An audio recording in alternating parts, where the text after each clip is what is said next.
بسم اللہ الرحمن الرحیم۔ اللہ کے نام سے شروع جو نہایت مہربان رحمت والا ہے۔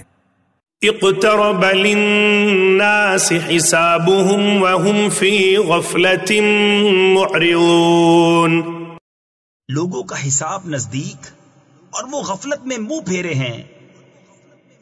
ما يأتيهم من ذكر من ربهم محدث إلا استمعوه وهم يلعبون۔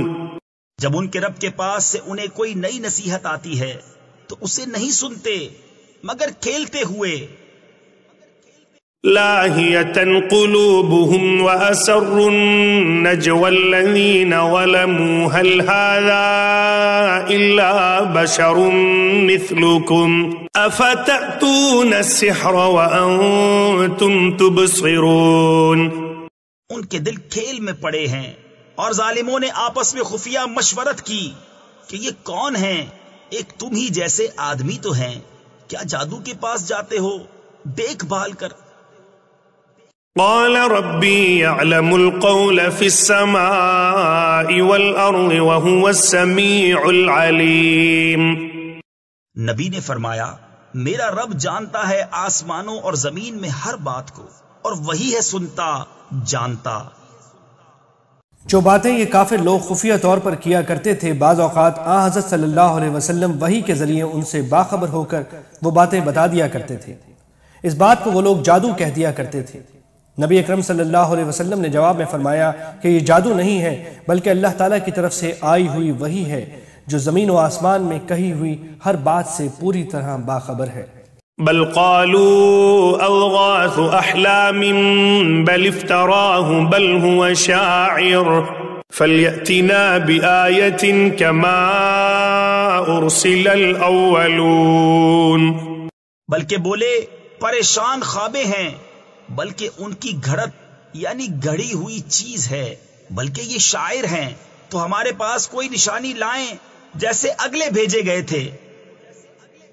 ما آمنت قبلهم من قرية أهلكناها أفهم يؤمنون۔ ان سے پہلے کوئی بستی ایمان نہ لائی جسے ہم نے ہلاک کیا، تو کیا یہ ایمان لائیں گے؟ نشانی سے مراد معجزہ ہے۔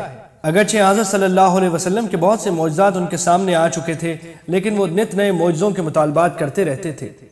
اللہ تعالیٰ نے اس آیت میں یہ فرمایا کہ پچھلی قوموں نے بھی ایسے مطالبات کیے تھے، لیکن جب ان کو ان کی فرمائش کے مطابق معجزات دکھائے گئے تب بھی وہ ایمان نہیں لائے، جس کے نتیجے میں انہیں ہلاک کر دیا گیا۔ اللہ تعالیٰ کو معلوم ہے کہ یہ لوگ بھی اپنے فرمائشی معجزے دیکھنے کے بعد ایمان نہیں لائیں گے، اور اللہ تعالیٰ کی سنت یہ ہے کہ جب کوئی قوم اپنے فرمائشی معجزات دیکھ کر ایمان نہ لائے تو اسے ہلاک کر دیا جاتا ہے، اور ابھی اللہ تعالیٰ کو ان کی فوری ہلاکت منظور نہیں ہے۔ وما أرسلنا قبلك إلا رجالا نوحي إليهم فاسألوا أهل الذكر إن كنتم لا تعلمون۔ اور ہم نے تم سے پہلے نہ بھیجے مگر مرد جنہیں ہم وحی کرتے، تو اے لوگو علم والوں سے پوچھو اگر تمہیں علم نہ ہو۔ نصیحت کا علم رکھنے والوں سے مراد اہل کتاب ہے، یعنی اگر تمہیں خود پچھلے پیغمبروں کا علم نہیں ہے تو اہل کتاب سے پوچھ لو، وہ اس بات کی تصدیق کریں گے کہ تمام انبیاء کرام انسانوں ہی میں سے آئے ہیں۔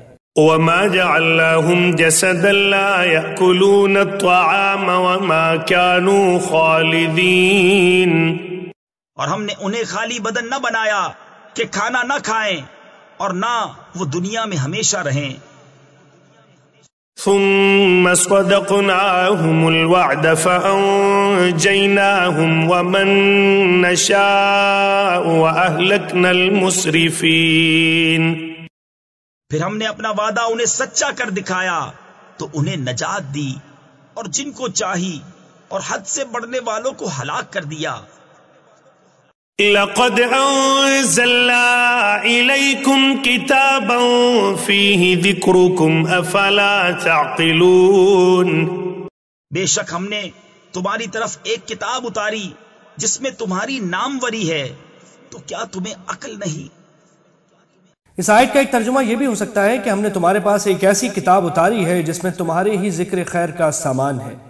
اس صورت میں مطلب یہ ہوگا کہ یہ کتاب عربی زبان میں نازل کی گئی ہے، جس کے براہ راست مخاطب تم عرب لوگ ہو، اور یہ تمہارے لیے بہت بڑے اعزاز کی بات ہے کہ اللہ تعالیٰ نے اپنا آخری کلام تم پر تمہاری زبان میں نازل فرمایا، اور اس سے رہتی دنیا تک دنیا کی ساری قوموں میں تمہارا ذکر خیر جاری رہے گا۔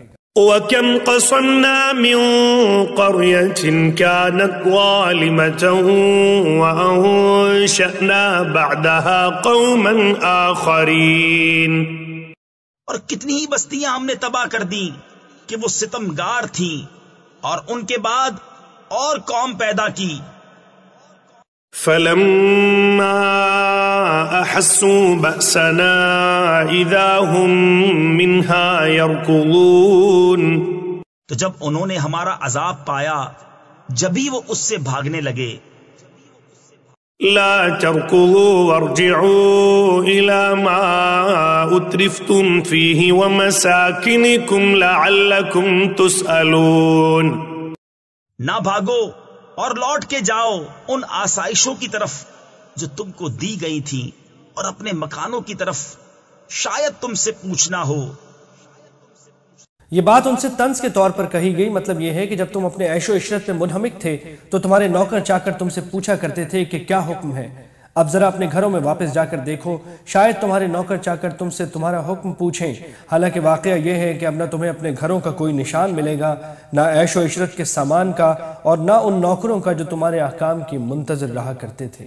قالوا يا ويلنا إنا كنا ظالمين، بولے ہائے خرابی ہماری، بے شک ہم ظالم تھے۔ فما زالت تلك دعواهم حتى جعلناهم حصيدا خامدين، تو وہ یہی پکارتے رہے یہاں تک کہ ہم نے انہیں کر دیا کاٹے ہوئے بجھے ہوئے۔ وما خلقنا السماء والأرض وما بينهما لاعبين، اور ہم نے آسمان اور زمین اور جو کچھ ان کے درمیان ہے عبث نہ بنائے۔ جو لوگ دنیا کے بعد آخرت کی زندگی کا انکار کرتے ہیں، در حقیقت ان کے دعوے کا مطلب یہ ہوتا ہے کہ اللہ تعالیٰ نے یہ کائنات یوں ہی کسی مقصد کے بغیر ایک کھیل بنا کر پیدا کر دی ہے، اور جو کچھ اس دنیا میں ہو رہا ہے اس کا کوئی نتیجہ بعد میں ظاہر ہونے والا نہیں ہے، نہ کسی شخص کو اس کی نیکی کا کوئی صلہ ملے گا، اور نہ کسی ظالم اور بدکار کو اس کے گناہ کی سزا ملے گی۔ ظاہر ہے کہ اللہ تعالیٰ کی طرف سے ایسی بات کی نسبت بہت بڑی گستاخی ہے۔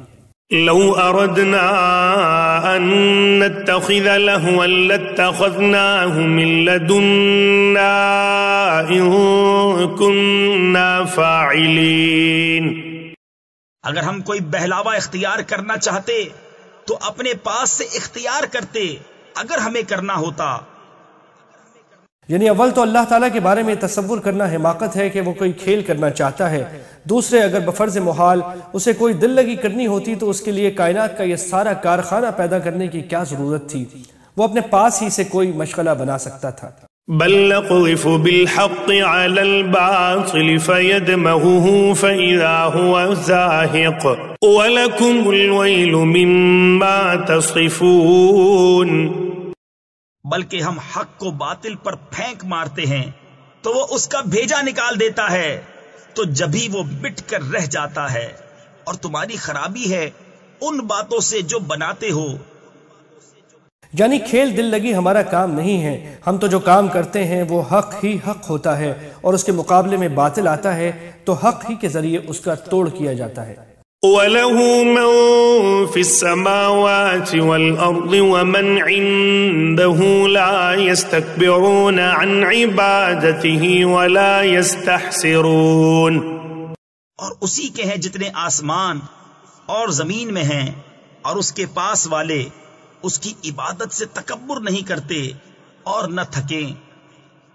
يُسَبِّحُونَ اللَّيْلَ وَالنَّهَارَ لَا يَفْتُرُونَ، رات دن اس کی پاکی بولتے ہیں اور سستی نہیں کرتے۔ أَمِ اتَّخَذُوا آلِهَةً مِّنَ الْأَرْضِ هُمْ يُنشِرُونَ، کیا انہوں نے زمین میں سے کچھ ایسے خدا بنا لیے ہیں کہ وہ کچھ پیدا کرتے ہیں؟ اکثر مفسرین نے نئی زندگی دینے کا مطلب یہ بیان کیا ہے کہ جن دیوتاؤں کو انہوں نے خدا بنا رکھا ہے کیا وہ اس بات پر قادر ہیں کہ مردوں کو نئی زندگی دے سکیں؟ اگرچہ مشرکین عرب مرنے کے بعد کی زندگی کے قائل نہیں تھے، لیکن جب کسی ذات کو خدا مان لیا تو اس کا منطقی تقاضا یہ ہونا چاہیے کہ اس ذات کو نئی زندگی دینے پر بھی قدرت حاصل ہو۔ تو کیا یہ لوگ بتوں کو ایسا قادر مانتے ہیں؟ لیکن بعض مفسرین نے یہاں نئی زندگی دینے کا مطلب یہ لیا ہے کہ ان لوگوں کا یہ عقیدہ ہے کہ دیوتا زمین کو نئی زندگی دیتے ہیں جس سے وہ سرسبز و شاداب ہو جاتی ہے، کیونکہ ان میں سے بعض کافروں کا یہ عقیدہ تھا کہ آسمان کا خدا کوئی اور ہے اور زمین کا کوئی اور اللہ تعالیٰ کی خدائی تو آسمان پر ہے اور زمین کا سارا انتظام یہ دیوتا کرتے ہیں۔ لو كان فيهما آلهة إلا الله لفسدتا فسبحان الله رب العرش عما يصفون۔ اگر آسمان و زمین میں اللہ کے سوا اور خدا ہوتے تو ضرور وہ تباہ ہو جاتے، تو باقی ہے اللہ عرش کے مالک کو ان باتوں سے جو یہ بناتے ہیں۔ یہ توحید کی ایک عام فہم دلیل ہے، اور وہ یہ کہ اگر اس کائنات میں ایک سے زیادہ خدا ہوتے تو ہر خدا مستقل خدائی کا حامل ہوتا اور کوئی کسی کا تابع نہ ہوتا۔ اس صورت میں ان کے فیصلوں کے درمیان اختلاف بھی ہو سکتا تھا۔ اب اگر ایک خدا نے ایک فیصلہ کیا اور دوسرے خدا نے دوسرا فیصلہ، تو یا تو ان میں سے ایک دوسرے کے آگے ہار مان لیتا، تو پھر وہ خدا ہی کیا ہوا جو کسی سے ہار مان لے، یا دونوں اپنے اپنے فیصلے کو نافذ کرنے کے لیے زور لگاتے، تو متضاد فیصلوں کی تنقیض سے آسمان اور زمین کا نظام درہم برہم ہو جاتا۔ اسی دلیل کی ایک دوسری تشریح یہ بھی کی جا سکتی ہے کہ جو لوگ آسمان اور زمین کے لیے الگ الگ خدا مانتے ہیں، ان کا یہ عقیدہ اس لیے بالکل باطل ہے کہ مشاہدے سے یہ بات ثابت ہے کہ یہ پوری کائنات ایک ہی مربوط نظام میں بندھی ہوئی ہے۔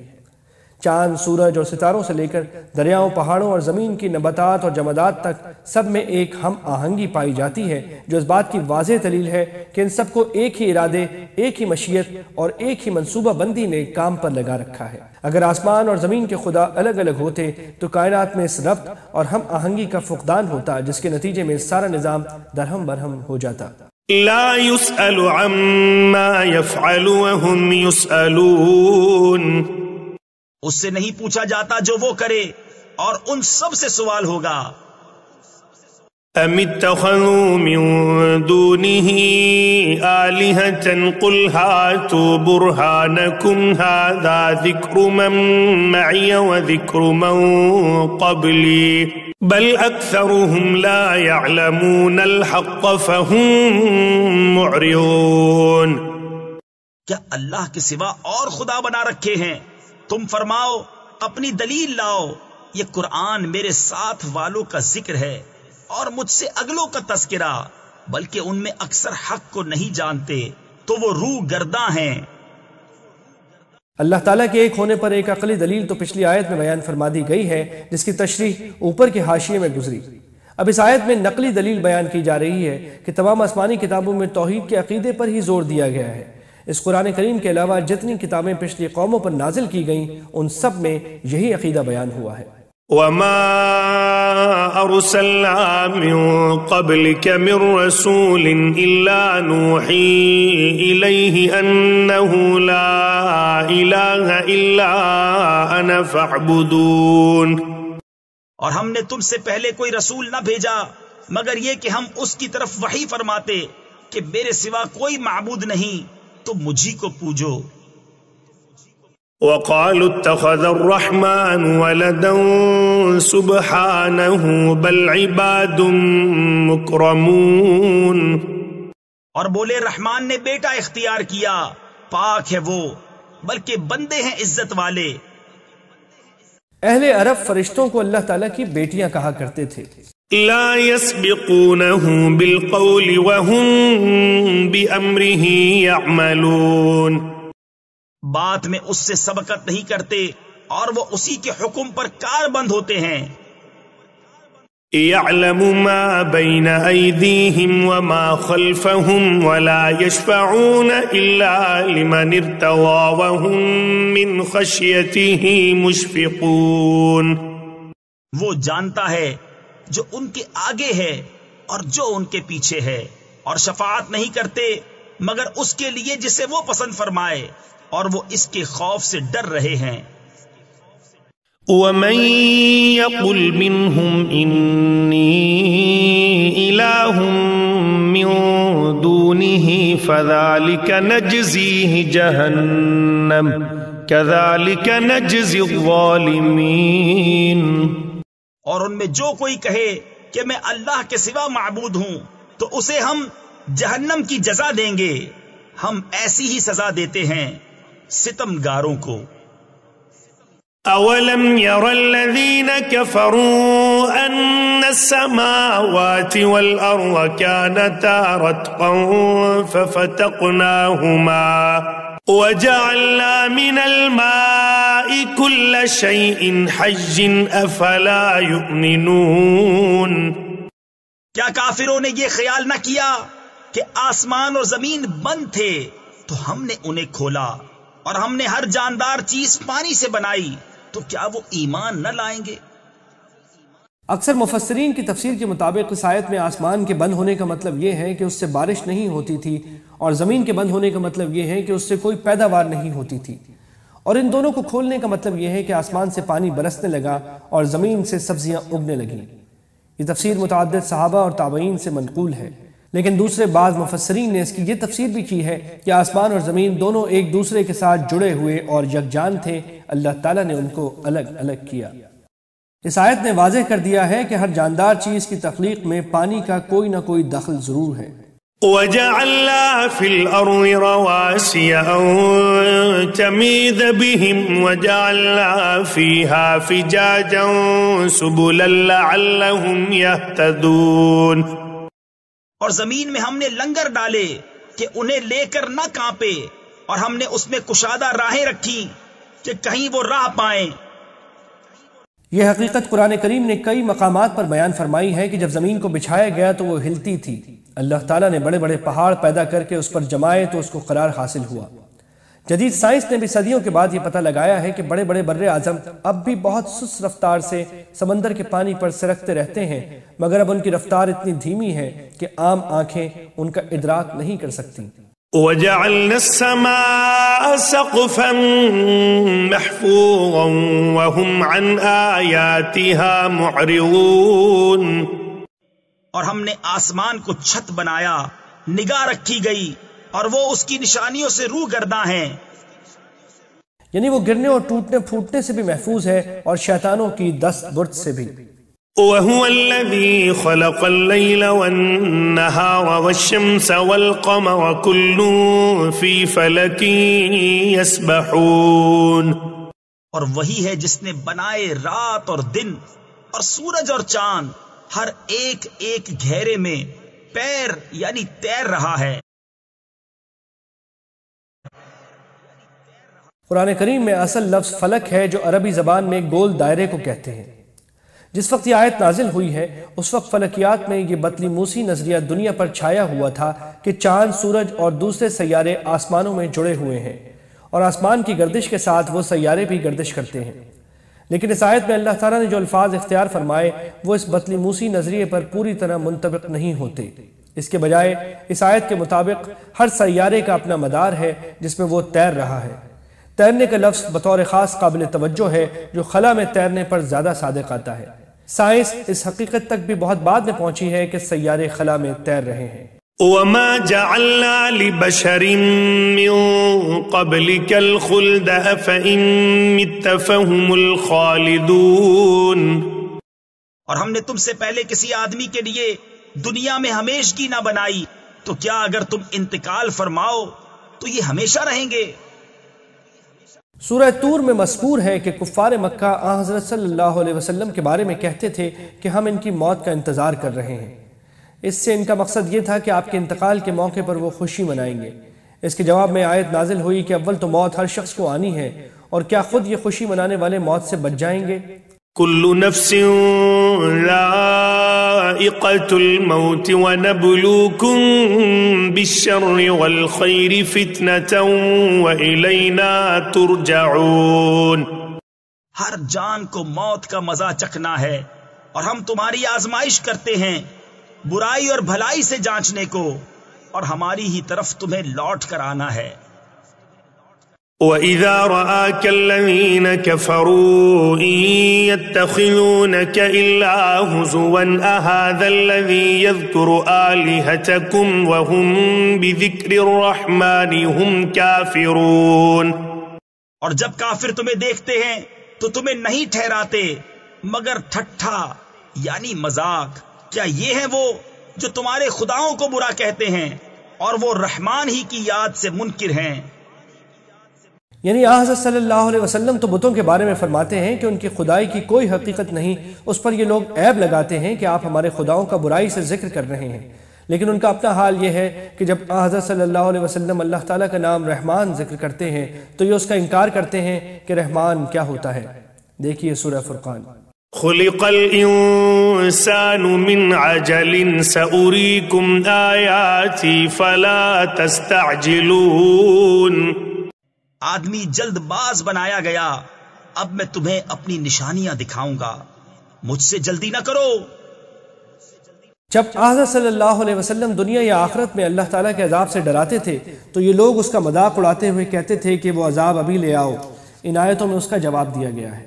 وَيَقُولُونَ مَتَى هَذَا الْوَعْدُ إِن كُنتُمْ صَادِقِينَ۔ اور کہتے ہیں کہ کب ہوگا یہ وعدہ اگر تم سچے ہو۔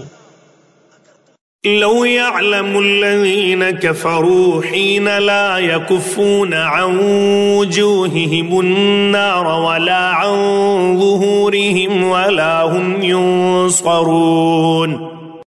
کسی طرح جانتے کافر اس وقت کو جب نہ روک سکیں گے اپنے منہوں سے آگ اور نہ اپنی پیٹھوں سے اور نہ ان کی مدد ہو۔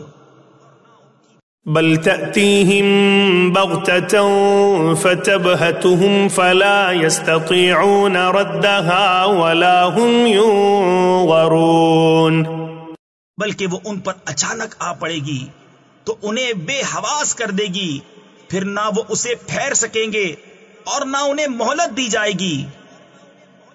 وَلَقَدِ اسْتُهْزِئَ بِرُسُلٍ مِّن قَبْلِكَ فَحَاقَ بِالَّذِينَ سَخِرُوا مِنْهُمْ مَا كَانُوا بِهِ يَسْتَهْزِئُونَ۔ اور بے شک تم سے اگلے رسولوں کے ساتھ ٹھٹھا کیا گیا تو مسخرگی یعنی ٹھٹھا کرنے والوں کا ٹھٹھا انہی کو لے بیٹھا۔ قل من يكلؤكم بالليل والنهار من الرحمن بل هم عن ذكر ربهم معرضون۔ تم فرماؤ شبانہ روز تمہاری کون نگہبانی کرتا ہے رحمان سے، بلکہ وہ اپنے رب کی یاد سے منہ پھیرے ہیں۔ ام لهم آلهة تمنعهم من دوننا لا يستطيعون نصر أنفسهم ولا هم منا يصحبون۔ کیا ان کے کچھ خدا ہیں جو ان کو ہم سے بچاتے ہیں؟ وہ اپنی ہی جانوں کو نہیں بچا سکتے اور نہ ہماری طرف سے ان کی یاری ہو۔ بل متعنا هؤلاء وآباءهم حتى طال عليهم العمر أفلا يرون أنا نأتي الأرض ننقصها من أطرافها أفهم الغالبون۔ بلکہ ہم نے ان کو اور ان کے باپ دادا کو برتاوا دیا یہاں تک کہ زندگی ان پر دراز ہوئی، تو کیا نہیں دیکھتے کہ ہم زمین کو اس کے کناروں سے گھٹاتے آ رہے ہیں، تو کیا یہ غالب ہوں گے؟ یعنی ہم نے انہیں اور ان کے باپ داداؤں کو عیش و عشرت کا جو سامان دیا تھا اس سے وہ لمبے عرصے تک مزے اڑاتے رہے اور یہ سمجھ بیٹھے کہ یہ ان کا حق ہے اور وہ جو کچھ کر رہے ہیں ٹھیک کر رہے ہیں۔ اس غرور میں مبتلا ہو کر وہ حق کے انکار پر آمادہ ہو گئے۔ یہ وہی بات ہے جو سورہ رعد میں بھی گزری ہے، مطلب یہ کہ جزیرہ عرب کے مختلف اطراف سے شرک اور مشرکین کا اثر و رسوخ گھٹتا چلا جا رہا ہے اور اسلام اور مسلمانوں کے اثرات بڑھ رہے ہیں۔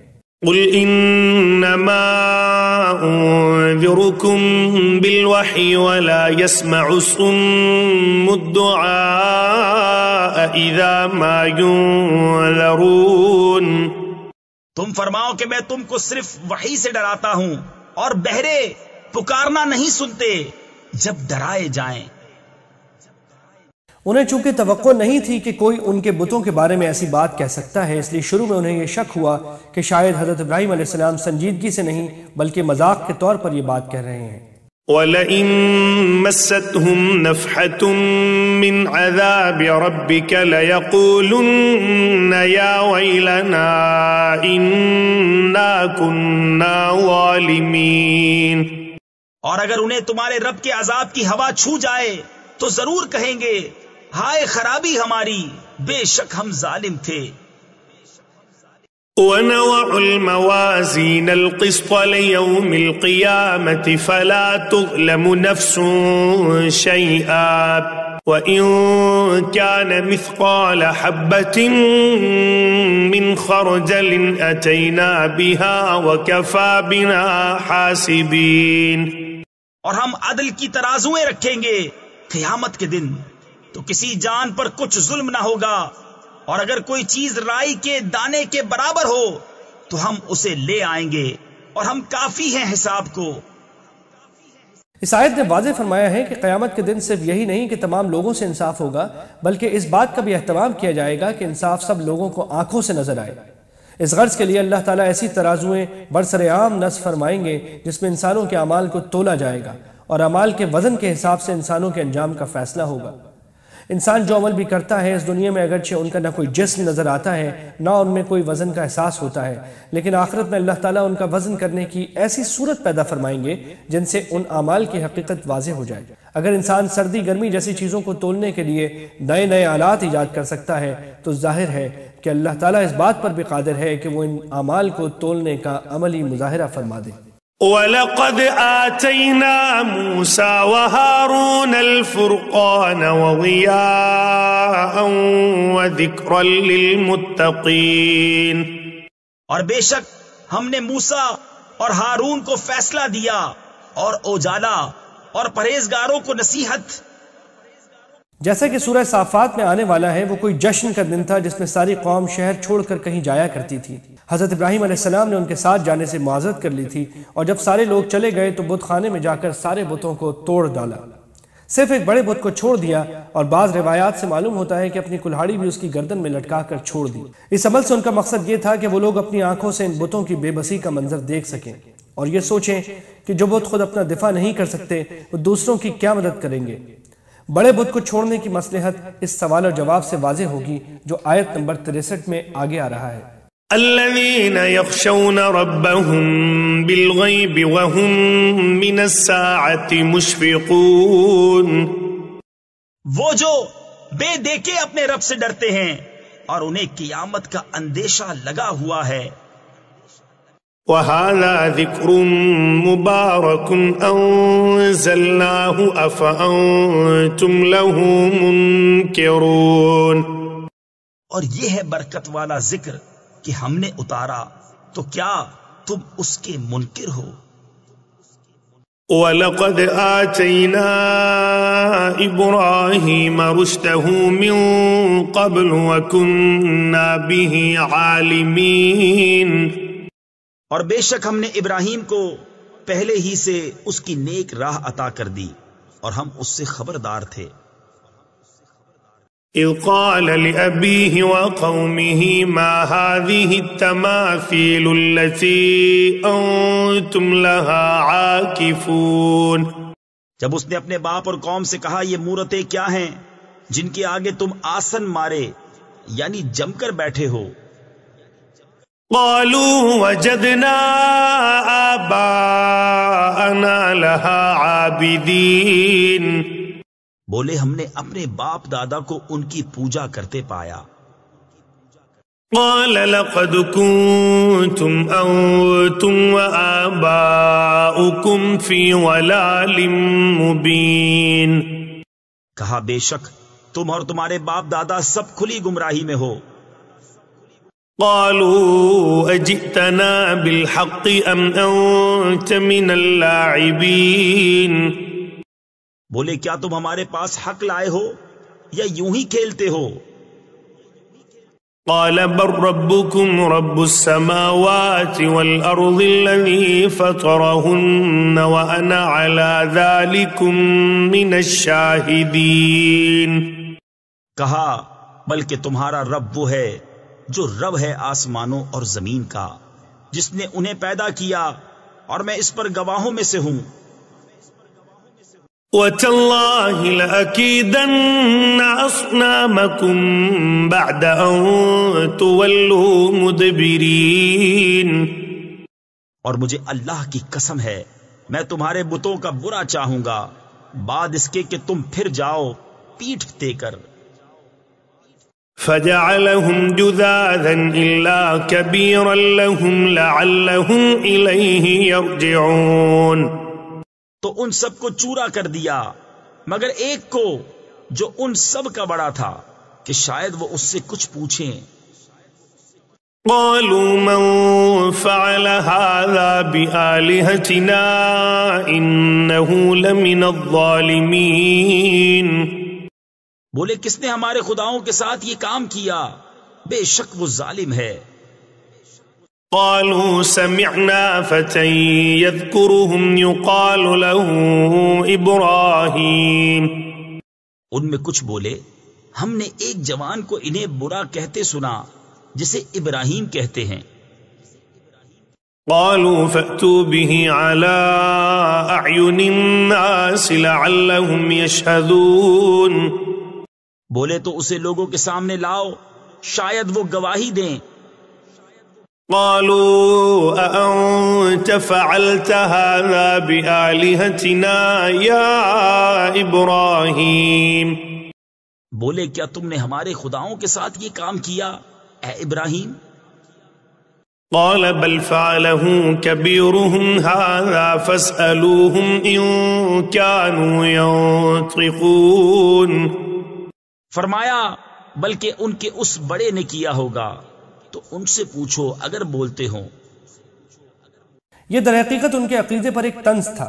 وہ لوگ چونکہ بتوں کو بڑے اختیارات کا مالک سمجھتے تھے اور بڑا بت بنانے کا مقصد یہی تھا کہ وہ چھوٹے چھوٹے خداؤں کے لیے سردار کی حیثیت رکھتا ہے، اس لیے اس طنز سے حضرت ابراہیم علیہ السلام کا مقصد یہ تھا کہ جب تم اس بڑے بت کو بتوں کا سردار سمجھتے ہو اور سردار اپنے ماتحتوں کا محافظ ہوا کرتا ہے، اس لیے اگر کسی اور شخص نے چھوٹے بتوں کو توڑا ہوتا تو تمہارے اعتقاد کے مطابق یہ سردار اسے ایسا کرنے نہ دیتا. لہٰذا یہ احتمال تو ہو ہی نہیں سکتا کہ کوئی اور شخص بتوں کی یہ گد بنائے اور ان کا سردار چپ چاپ دیکھتا رہے. اب تمہارے اعتقاد کے مطابق ایک ہی احتمال رہ جاتا ہے کہ خود یہ سردار ہی ان سے ناراض ہو گیا ہو اور اسی نے ان کو توڑ پھوڑ ڈالا ہو. چونکہ یہ واضح طور پر ایک طنز تھا اس لیے اس میں غلط بیانی کا کوئی پہلو نہیں ہے. دوسری طرف یہ چھوٹے بت بھی ان کے عقیدے کے مطابق چھوٹے ہونے کے باوجود خدا ہی تھے. اس لیے حضرت ابراہیم علیہ السلام نے فرمایا کہ ان میں اتنی طاقت تو ہونی چاہیے کہ جو واقعہ ان کے ساتھ پیش آیا ہے کم از کم وہ تمہیں بتا سکیں، اس لیے انہی سے پوچھ کر دیکھ لو کہ قصہ کیا ہوا تھا. فرجعوا إلى أنفسهم فقالوا إنكم أنتم الظالمون. تو اپنے جی کی طرف پلٹے اور بولے بے شک تم ہی ستمگار ہو.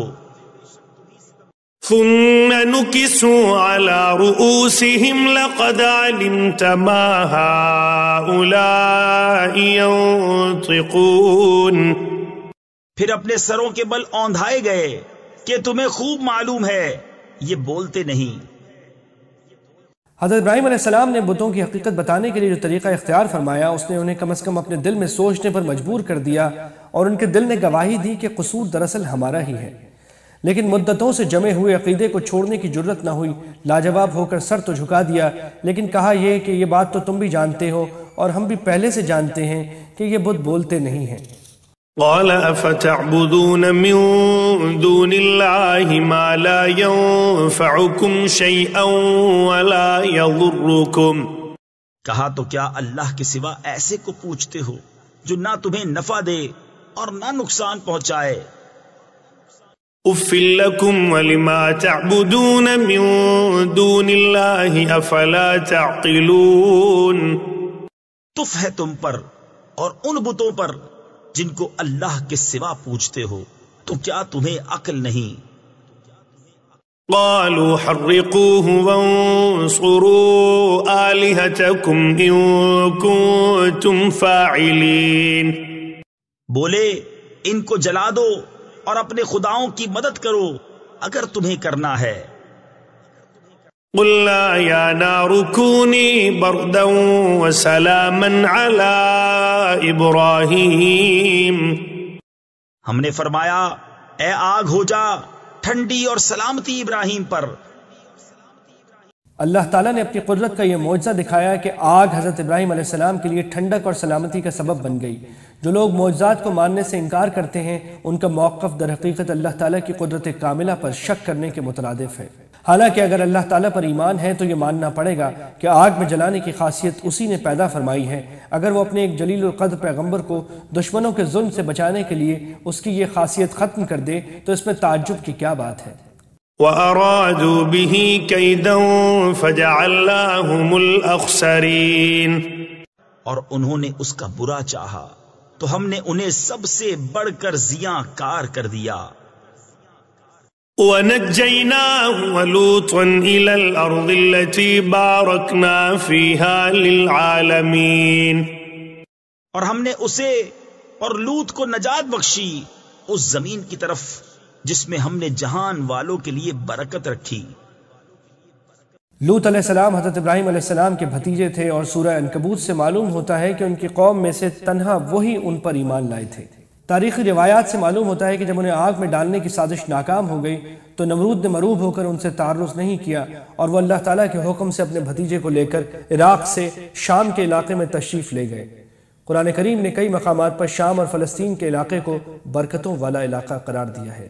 وَوَهَبْنَا لَهُ إِسْحَاقَ وَيَعْقُوبَ نَافِلَةً وَكُلًّا جَعَلْنَا صَالِحِينَ. اور ہم نے اسے اسحاق عطا فرمایا اور یعقوب پوتا اور ہم نے ان سب کو اپنے قرب خاص کا سزاوار یعنی اہل کیا. وَجَعَلْنَاهُمْ أَئِمَّةً يَهْدُونَ بِأَمْرِنَا وَأَوْحَيْنَا إِلَيْهِمْ فِعْلَ الْخَيْرَاتِ وَإِقَامَ الصَّلَاةِ وَإِيتَاءَ الزَّكَاةِ وَكَانُوا لَنَا عَابِدِينَ. اور ہم نے انہیں امام کیا کہ ہمارے حکم سے بلاتے ہیں اور ہم نے انہیں وحی بھیجی اچھے کام کرنے اور نماز برپا یعنی قائم رکھنے اور زکوٰۃ دینے کی اور وہ ہماری بندگی کرتے تھے. وَلُوطًا آتَيْنَاهُ حُكْمًا وَعِلْمًا وَنَجَّيْنَاهُ مِنَ الْقَرْيَةِ الَّتِي كَانَتْ تَعْمَلُ الْخَبَائِثَ إِنَّهُمْ كَانُوا قَوْمَ سَوْءٍ فَاسِقِينَ. اور لوط کو ہم نے حکومت اور علم دیا اور اسے اس بستی سے نجات بخشی جو گندے کام کرتی تھی. بے شک وہ برے لوگ بے حکم یعنی نافرمان تھے. یوں تو یہ قوم بہت سے گندے کاموں میں مبتلا تھی لیکن ان کی جس گھناؤنی حرکت کا قرآن کریم نے خاص طور پر ذکر کیا ہے وہ ہم جنس پرستی یعنی مردوں کا مردوں سے جنسی لذت حاصل کرنا ہے. اس کا مفصل تذکرہ سورہ ہود میں گزر چکا ہے.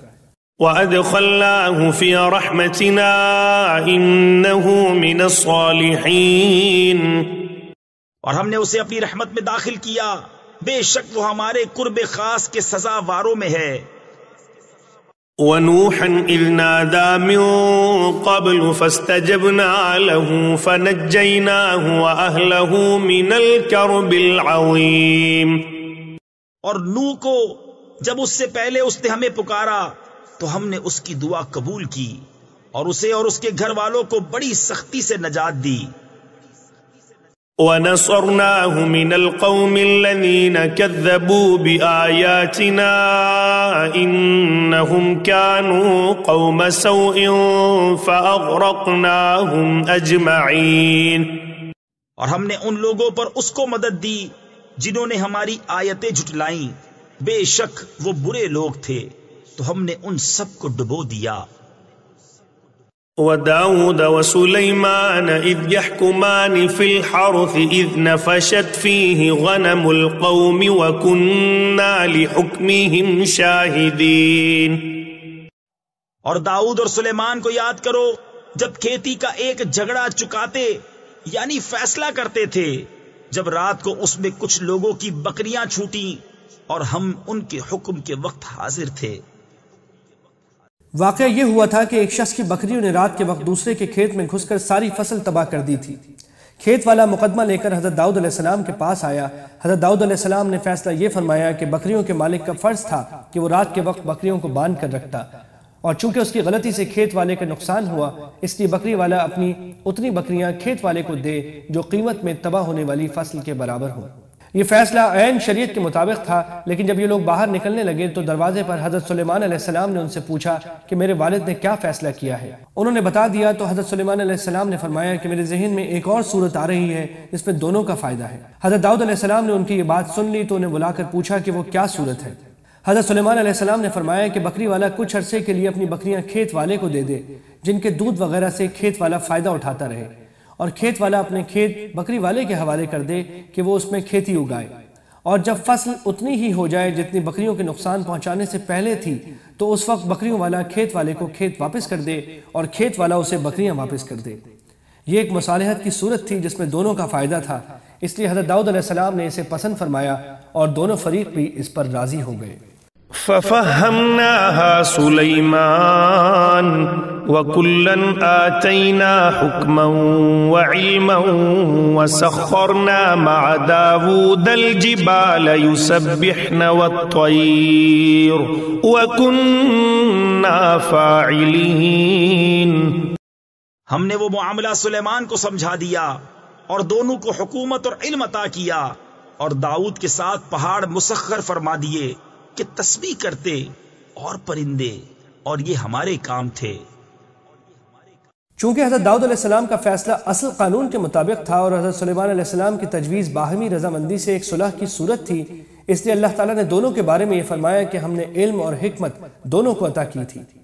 لیکن مصالحت کی جو صورت حضرت سلیمان علیہ السلام نے تجویز کی، اس کے بارے میں اللہ تعالیٰ نے فرمایا کہ اس کی سمجھ انہیں ہم نے عطا فرمائی تھی۔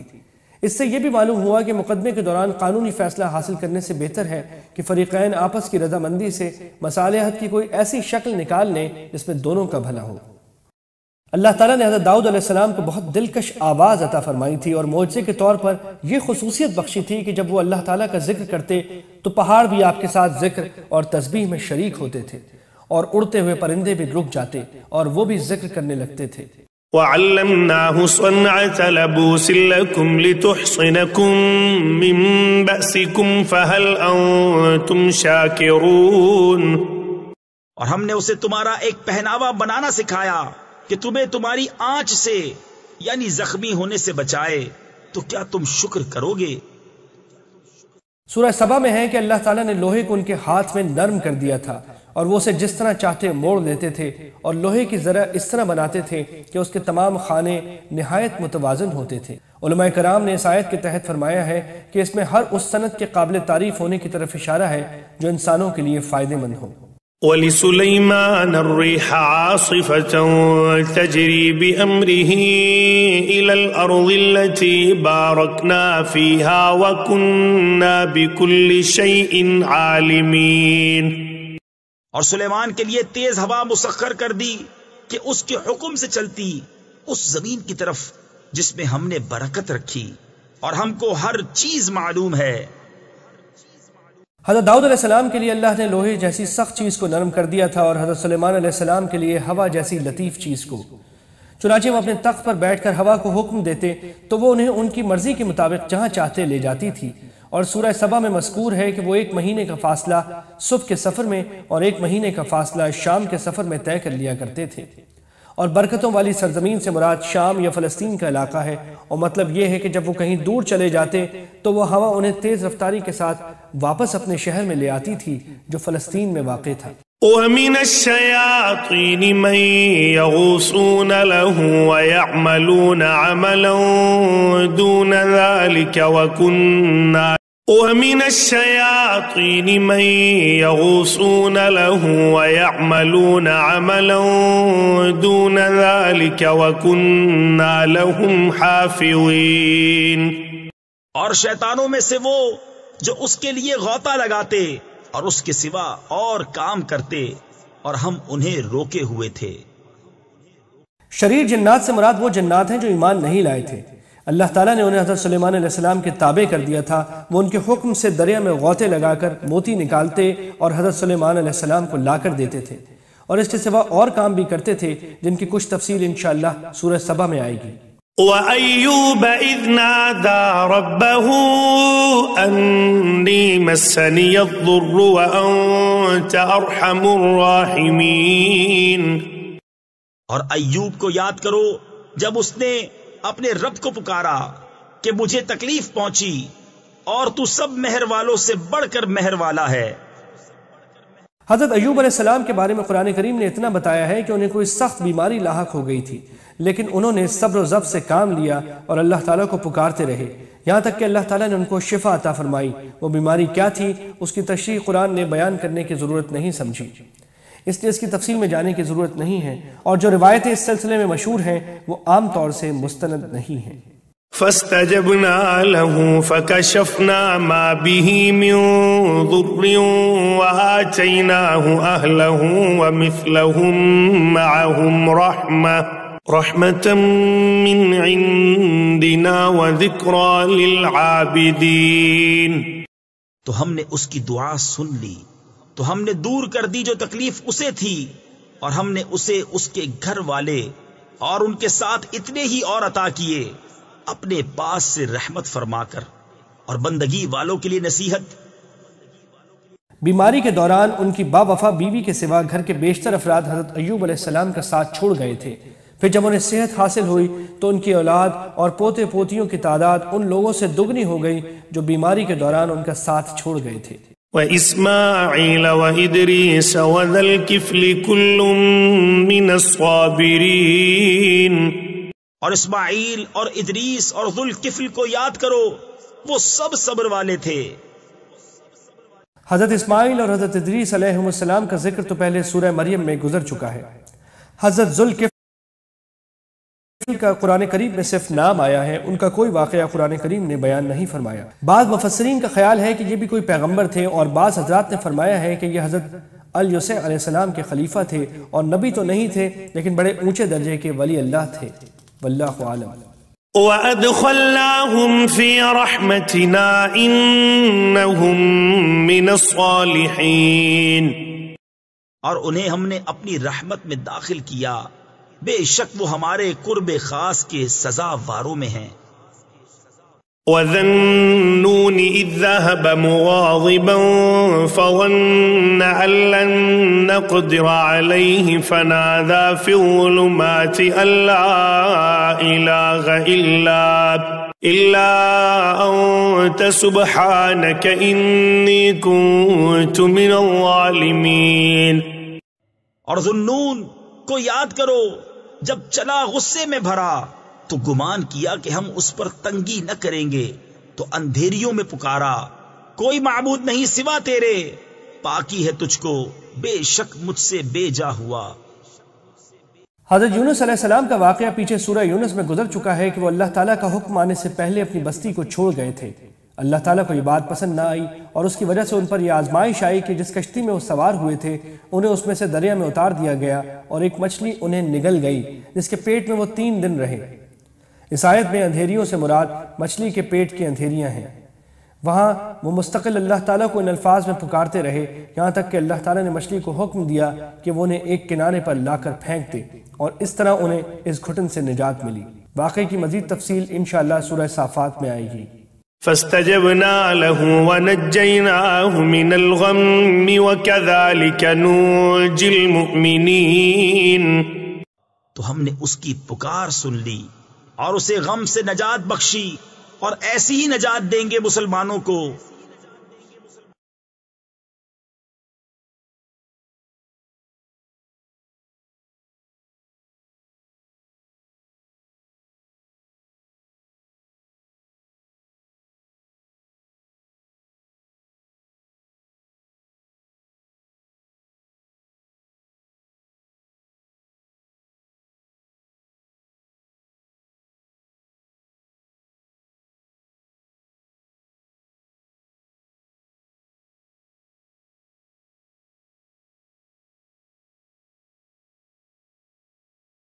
وزكريا إذ نادى ربه رب لا تذرني فردا وأنت خير الوارثين.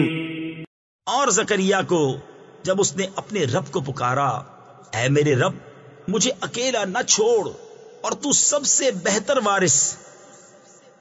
حضرت زکریا علیہ السلام کی کوئی اولاد نہیں تھی. انہوں نے اللہ تعالیٰ سے بیٹے کے لیے دعا کی تو انہیں حضرت یحییٰ علیہ السلام جیسا بیٹا عطا فرمایا گیا. اس واقعے کی تفصیل سورہ آل عمران میں گزر چکی ہے. فاستجبنا له ووهبنا له يحيى وأصلحنا له زوجه إنهم كانوا يسارعون في الخيرات ويدعوننا رغبا ورهبا وكانوا لنا خاشعين. تو ہم نے اس کی دعا قبول کی اور اسے یحییٰ عطا فرمایا اور اس کے لیے اس کی بی بی سواری. بے شک وہ بھلے کاموں میں جلدی کرتے تھے اور ہمیں پکارتے تھے امید اور خوف سے، اور ہمارے حضور گر گڑاتے ہیں. یعنی ان کی بیوی بانجھ تھی. اللہ تعالیٰ نے ان میں اولاد کی صلاحیت پیدا فرما دی. والتي أحصنت فرجها فنفخنا فيها من روحنا وجعلناها وابنها آية للعالمين. اور اس عورت کو جس نے اپنی پارسائی پر نگاہ رکھی تو ہم نے اس میں اپنی روح پھونکی اور اسے اور اس کے بیٹے کو سارے جہاں کے لیے نشانی بنایا. مراد حضرت مریم علیہ السلام ہیں کہ اللہ تعالیٰ نے ان کے بیٹے حضرت عیسیٰ علیہ السلام کو بغیر باپ کے پیدا کر کے انہیں اپنی قدرت کاملہ کی ایک عظیم نشانی بنا دیا تھا. ان هذه امتكم امة واحدة وانا ربكم فاعبدون. بے شک تمہارا یہ دین ایک ہی دین ہے اور میں تمہارا رب ہوں تو میری عبادت کرو. وتقطعوا امرهم بينهم كل الينا راجعون. اور اوروں نے اپنے کام آپس میں ٹکڑے ٹکڑے کر لیے، سب کو ہماری طرف پھرنا ہے. فمن يعمل من الصالحات وهو مؤمن فلا كفران لسعيه وإنا له كاتبون. تو جو کچھ بھلے کام کرے اور ہو ایمان والا تو اس کی کوشش کی بے قدری نہیں، اور ہم اسے لکھ رہے ہیں. وحرام على قرية أهلكناها أنهم لا يرجعون. اور حرام ہے اس بستی پر جسے ہم نے ہلاک کر دیا کہ پھر لوٹ کر آئیں. کافر لوگ یہ کہا کرتے تھے کہ اگر مرنے کے بعد دوبارہ زندگی آنے والی ہے تو جو کافر پہلے مر چکے ہیں انہیں زندہ کر کے ابھی ان کا حساب کیوں نہیں لے لیا جاتا. یہ آیت اس کا جواب دے رہی ہے کہ حساب و کتاب اور جزا و سزا کے لیے اللہ تعالیٰ نے ایک وقت مقرر کر رکھا ہے. اس سے پہلے کسی کا زندہ ہو کر اس دنیا میں آ جانا ممکن نہیں ہے. حتى إذا فتحت يأجوج ومأجوج وهم من كل حدب ينسلون. یہاں تک کہ جب کھولے جائیں گے یاجوج و ماجوج اور وہ ہر بلندی سے ڈھلکتے ہوں گے. مطلب یہ ہے کہ لوگوں کو دوبارہ زندہ کرنا اس وقت ہوگا جب قیامت آئے گی، اور اس کی ایک علامت یہ ہوگی کہ یاجوج اور ماجوج کے وحشی قبیلے بہت بڑی تعداد میں دنیا پر حملہ آور ہوں گے، اور ایسا محسوس ہوگا کہ وہ ہر بلند جگہ سے پھسلتے ہوئے آ رہے ہیں. واقترب الوعد الحق فإذا هي شاخصة أبصار الذين كفروا يا ويلنا قد كنا في غفلة من هذا بل كنا ظالمين. اور قریب آیا سچا وعدہ تو جبھی آنکھیں پھٹ کر رہ جائیں گی کافروں کی کہ ہائے ہماری خرابی، بے شک ہم اس سے غفلت میں تھے بلکہ ہم ظالم تھے. انکم وما تعبدون من دون اللہ حصب جہنم انتم لها واردون. بے شک تم اور جو کچھ اللہ کے سوا تم پوجتے ہو سب جہنم کے ایندھن ہو، تمہیں اس میں جانا. پتھر کے جن بتوں کی یہ مشرکین عبادت کرتے تھے ان کو بھی سزا کے طور پر نہیں بلکہ اس لیے جہنم میں ڈالا جائے گا تاکہ اس بات کا عملی مظاہرہ کیا جائے کہ جن بتوں کو تم خدا سمجھتے تھے وہ آخرکار کتنے بے بس ثابت ہوئے۔ لو كان هؤلاء آلهة ما وردوها وكل فيها خالدون، اگر یہ خدا ہوتے جہنم میں نہ جاتے اور ان سب کو ہمیشہ اس میں رہنا۔ لهم فيها زفير وهم فيها لا يسمعون، وہ اس میں رینکے یعنی چیخے چلائیں گے اور وہ اس میں کچھ نہ سنیں گے۔ ان الذين سبقت لهم منا الحسنى اولئك عنها مبعدون، بے شک وہ جن کے لیے ہمارا وعدہ بھلائی کا ہو چکا وہ جہنم سے دور رکھے گئے ہیں۔ لا يسمعون حسيسها وهم فيما اشتهت انفسهم خالدون، وہ اس کی بھنک یعنی ہلکی سی آواز بھی نہ سنیں گے اور وہ اپنی من مانتی خواہشوں میں ہمیشہ رہیں گے۔ لا يحزنهم الفزع الأكبر وتتلقاهم الملائكة هذا يومكم الذي كنتم توعدون، انہیں غم میں نہ ڈالے گی وہ سب سے بڑی گھبراہٹ اور فرشتے ان کی پیشوائی کو آئیں گے کہ یہ ہے تمہارا وہ دن جس کا تم سے وعدہ تھا۔ يوم نطوي السماء كطي السجل للكتب كما بدأنا أول خلق نعيده وعدا علينا إنا كنا فاعلين، جس دن ہم آسمان کو لپیٹیں گے جیسے سجل فرشتہ نامہ اعمال کو لپیٹتا ہے، ہم نے جیسے پہلے اسے بنایا تھا ویسے ہی پھر کر دیں گے، یہ وعدہ ہے ہمارے ذمے، ہم کو اس کا ضرور کرنا۔ وَلَقَدْ كَتَبْنَا فِي الزَّبُورِ مِن بَعْدِ الذِّكْرِ أَنَّ الْأَرْضَ يَرِثُهَا عِبَادِيَ الصَّالِحُونَ، اور بے شک ہم نے زبور میں نصیحت کے بعد لکھ دیا کہ اس زمین کے وارث میرے نیک بندے ہوں گے، یعنی آخرت میں ساری زمین پر کسی کافر کا کوئی حصہ نہیں ہوگا بلکہ وہ اللہ تعالیٰ کے نیک بندوں ہی کو ملے گی۔ ان فی ھذا لبلاغا لقوم عابدین، بے شک یہ قرآن کافی ہے عبادت والوں کو۔ وما ارسلناک الا رحمتا للعالمین، اور ہم نے تمہیں نہ بھیجا مگر رحمت سارے جہان کے لیے۔ قل انما يوحى الي انما الهكم اله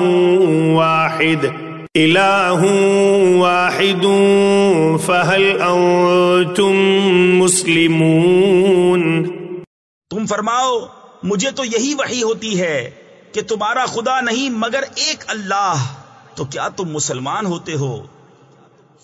فَإِن تَوَلَّوْا فَقُلْ آذَنْتُكُمْ عَلَى سَوَاءٍ وَإِنْ أَدْرِي أَقَرِيبٌ أَمْ بَعِيدٌ مَا تُوعَدُونَ، پھر اگر وہ منہ پھیریں تو فرما دو میں نے تمہیں لڑائی کا اعلان کر دیا برابری پر، اور میں کیا جانوں کہ پاس ہے یا دور ہے وہ جو تمہیں وعدہ دیا جاتا ہے۔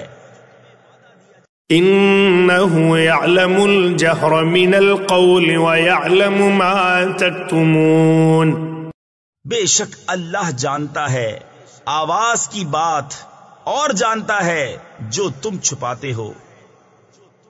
وَإِنْ أَدْرِي لَعَلَّهُ فِتْنَةٌ لَكُمْ وَمَتَاعٌ إِلَى حِينٍ، اور میں کیا جانوں شاید وہ تمہاری جانچ ہو اور ایک وقت تک برتوانا۔